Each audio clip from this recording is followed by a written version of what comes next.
ஒரு சிறிய கிராமம். அங்கே முத்து என்ற ஒரு எளிய மனிதன் வாழ்ந்துட்டு வராரு. இவர் ஒரு சுறுசுறுப்பான ஏழை மனிதன்.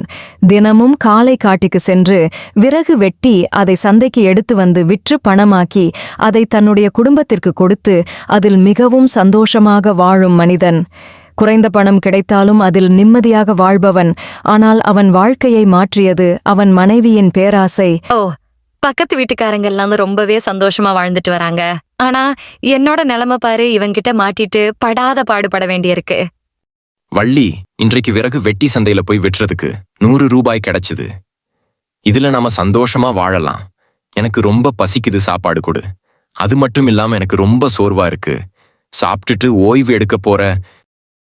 என்னது 100 ரூபாயா? இந்த காலத்துல இத வச்சு என்ன செய்ய முடியும்? அது மட்டுமல்ல, நீ கொடுக்கற காசு சாப்பாட்டுக்கே சரியா போகுது. இதுல எப்படி காசு மிச்சம் பண்ணி எனக்கு நகையும் வீடு வாங்க முடியும்? எனக்கு இதெல்லாம் பத்தாது. ஒரு நாளைக்கு குறைந்தது 2000 ரூபாய் பணம் வேணும். அதுக்கு நீ எதனா சொல்லும் பண்ணு. 2000 ரூபாயா? அவ்வளவு பணத்திற்கு நான் எங்கு போவது? நீ அளவுக்கு மீறி ஆசைப்படுகிறாய். இருக்கிறது வச்சு நிம்மதியா வாழ்ந்துட்டு போவோம். சும்மாவா சொல்லியிருக்காங்க பேராசை பெரும் நஷ்டம் என்று? அதெல்லாம் எனக்கு தெரியாது. பக்கத்து வீட்டு பரிமளா அக்கா நேற்று 10 பவுன் நகை வாங்கியிருக்காங்க. அதே மாதிரி நான் எப்ப வாங்குறது? அவங்க வாங்கி இருக்காங்கன்னா நம்மளும் கண்டிப்பா வாங்கியே ஆகணுமா என்ன? ரொம்ப ஆசைப்படாம போய் சாப்பாடு எடுத்து வைக்கிற வேலைய பாரு.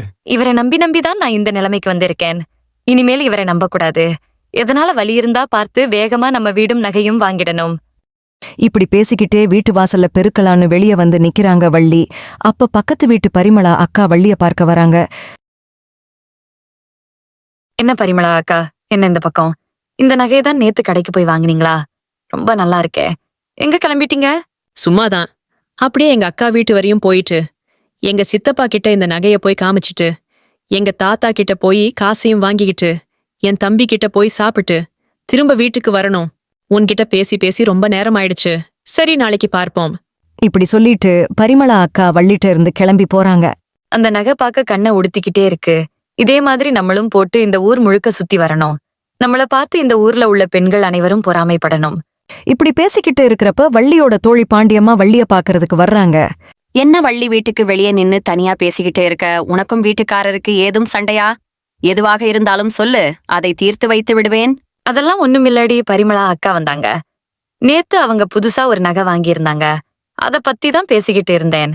சரி, நீ என்ன திடீர்னு எங்க வீட்டு பக்கம் வந்து இருக்க? அது ஒண்ணுமில்ல வள்ளி, நம்ம ஊருக்கு ஒரு புது சாமியார் வந்திருக்காரா? நம்ம என்ன கேக்குறோமோ அந்த வரத்தை அவரு உடனே கொடுத்து விடுகிறாரா? அதான் அவரை பார்த்து ஒரு வரம் கேட்க போயிட்டே இருக்கேன். ஊர்ல இருக்க எல்லா பேரும் அங்கதான் இருந்தாங்க. நீயும் வரியா? என்ன சாமியார் வந்து இருக்காரா? வரம் கொடுக்கறாரா? நம்ம என்ன வரம் கேட்டாலும் அந்த வரத்தை கொடுத்து விடுகிறாரா? ஆமாம், வள்ளி எல்லா பேரும் ஆளாளுக்கு ஒரு வார்த்தை கேட்டு வாங்கிட்டு போயிட்டே இருக்காங்க. நீ வரியா? நம்மளும் போய் ஒரு வார்த்தை கேட்டு வாங்கிட்டு வந்துருவோம். சரி, நீ போ. நான் என் வீட்டுக்காரர் சொல்லிட்டு வந்துடுறேன். இந்த மனுஷனை நம்பி ஒரு பிரயோஜனம் இல்ல. நம்ம அந்த சாமியார் கிட்ட போய் ஒரு வார்த்தை கேட்டு வேகமா பணக்காரங்களா ஆயினும் என்ன வரம் கேட்கிறது? சரி வா, யோசிச்சு கொண்டே போகலாம். இப்படி வள்ளியும் பாண்டியம்மாளும் அந்த சாமியார் கிட்ட போய் நிக்கிறாங்க. அந்த சாமியாரும் ஒரு சில மந்திரங்களை சொல்லி தியானம் பண்ணிட்டு இருந்தாரு. இவங்க வந்தது தெரிஞ்சு கண்ணை திறந்து, உங்களுக்கு என்ன வரம் வேண்டும்? உன் பக்கத்தில் நிற்கிற பெண் யார்? அவளின் விருப்பம் கொஞ்சம் வித்தியாசமாக இருக்கிறது. முதலில் நீ சொல், உனக்கு என்ன வரம் வேண்டும்? ஐயா, எனக்கு 30 வயதாகிறது. இருந்தும் எனக்கு திருமணமாகவில்லை. எனக்கு நல்ல ஒரு கணவராக அமைய வேண்டும் என்று ஒரு வரம் தாருங்கள். சரி, ஆனால் உனக்கு திருமணமாக ஒரு சில ஆண்டுகள் ஆகும். அதுவரை நீ காத்திருக்க வேண்டும். அப்படி காத்திருந்தால் நல்ல கணவராக உனக்கு அமைவான். பொறுமைதான் முக்கியம். ஐயா, எனக்கு ஒரு மந்திர பானை வேண்டும். அந்த பானையிடம் நான் எப்போதெல்லாம் தங்கம் கேட்கிறானோ அந்த பானை கொடுத்துக்கொண்டே இருக்க வேண்டும். அப்படிப்பட்ட பானையை எனக்கு ஒரு வரமாக தர வேண்டும். சரி, ஆனால் அந்த பானையிடம் ஒரு நாளைக்கு 10 தங்க நாணயம் மட்டும்தான் பெற வேண்டும். அதற்கு மேல் கேட்டால் அந்த பானை மாயமாக மறைந்துவிடும். நினைவில் வைத்துக்கொள், ஒரு நாளைக்கு 10 நாணயம் மட்டும்தான். இப்படி சொல்லி அந்த சாமியார் மந்திரங்கள் செய்து ஒரு மந்திர பானையை வள்ளியிடம் கொடுத்தார். இதுவரை என்னிடம் கேட்ட வரங்கள் எல்லாம் அவரவர் வாழ்க்கையை பற்றிதான் தவிர யாரும் என்னிடம் தங்கத்தையோ பொருளையோ கேட்டதில்லை. நீ மட்டும்தான் இதை கேட்டிருக்கிறாய். கவனமாக இரு. ஒரு நாளைக்கு 10 தங்க நாணயம் மட்டும்தான். இன்றிலிருந்து நான் பணக்காரி. அந்த பக்கத்து வீட்டு அக்காவை விட நல்ல நகையா வாங்கி போடணும். அதுதான் என்னுடைய முதல் ஆசை. இவர் வேற தூங்கிட்டு இருக்காரு. என்னங்க, என்ன வள்ளி தூங்கிட்டு இருக்கிறப்ப எழுப்புற என்ன அப்படி அவசரமான வேலை? என்ன கையில ஏதோ ஒரு பெரிய பானை இருக்கு. யார் கொடுத்தா இல்ல கடைக்கு போய் வாங்கிட்டு வந்தியா? சரி, என்ன எதுக்கு எழுப்பின? என்ன நான் கேட்டுக்கிட்டே இருக்கேன். நீ ரொம்ப சந்தோஷமா இருக்கிற மாதிரி தெரியுது. என்னன்னு சொல்லு, நானும் சந்தோஷப்படுகிறேன். இருங்க, என்ன ஏதுன்னு விவரமா நான் சொல்றேன். என்னோட தோழி பாண்டியம்மா இருக்கால, அவ கொஞ்ச நேரத்துக்கு முன்னாடி இங்க வந்தா. நம்ம ஊருக்கு புதுசா ஒரு சாமியார் வந்திருக்கிறார்.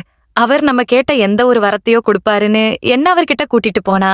நானும் போன அந்த சாமியார் கிட்ட நான் ஒரு வரம் கேட்டேன். அது என்னன்னா, ஒரு மந்திரபானதா அந்த மந்திரபானைகிட்ட நான் கேட்கிற தங்கத்தை கொடுக்கும். அந்த சாமியார் கிட்ட உனக்கு கேட்கறதுக்கு வேற வரமே கிடைக்கலையா? அது சரி, உன்னோட பேராசை தானே உனக்கு முக்கியமா தெரியும். நான் தான் ஆரம்பத்துல இருந்து சொல்லிட்டு தானே இருக்கேன், இருக்கிறத வச்சு நிம்மதியா வாழ்ந்துட்டு போலாம்னு. அந்த சாமியார் கிட்ட நல்ல கை கால் சுகத்தை கூட கேட்டு இருக்கலாம். அவசரப்பட்டு இந்த மந்திரப்பானைய கேட்டுட்ட. சரி, சும்மா வைக்காதீங்க. அதான் வாங்கிட்டு வந்துட்டே இல்ல. அதுக்கப்புறம் நம்ம என்ன செய்ய முடியும்? சரி, இப்ப வாங்க இந்த பானையிட்ட நம்ம சில தங்கத்தை கேட்போம். மந்திர பானையே எனக்கு சில தங்கத்தை கொடு. பாருங்க, நான் இந்த பானையிடம் கேட்ட உடனே தங்கத்தை கொடுத்துருச்சு. இத வச்சு அந்த பக்கத்து வீட்டு அக்காவை விட நான் அதிகமான நகைய வாங்குவேன். சரி வாங்க, இன்னும் கொஞ்சம் நிறைய தங்கத்தை கேட்டு பார்ப்போம். வேண்டாம், இதுவே அதிகம்தான். இத வைத்தே நம்ம நீ நினைச்ச மாதிரி வாழ்க்கையே வாழ்த்துகிறோம். இதற்கு மேல் கேட்க வேணாம். அட போங்க, நீங்க வேற நான் இன்னும் அதிகமான தங்கத்தை வாங்கி இந்த ஊர்லயே ரொம்ப பணக்காரியாக போற என்ன தடுக்காதீங்க. மந்திரபானையே எனக்கு இன்னும் கொஞ்சம் தங்கத்தை கொடு.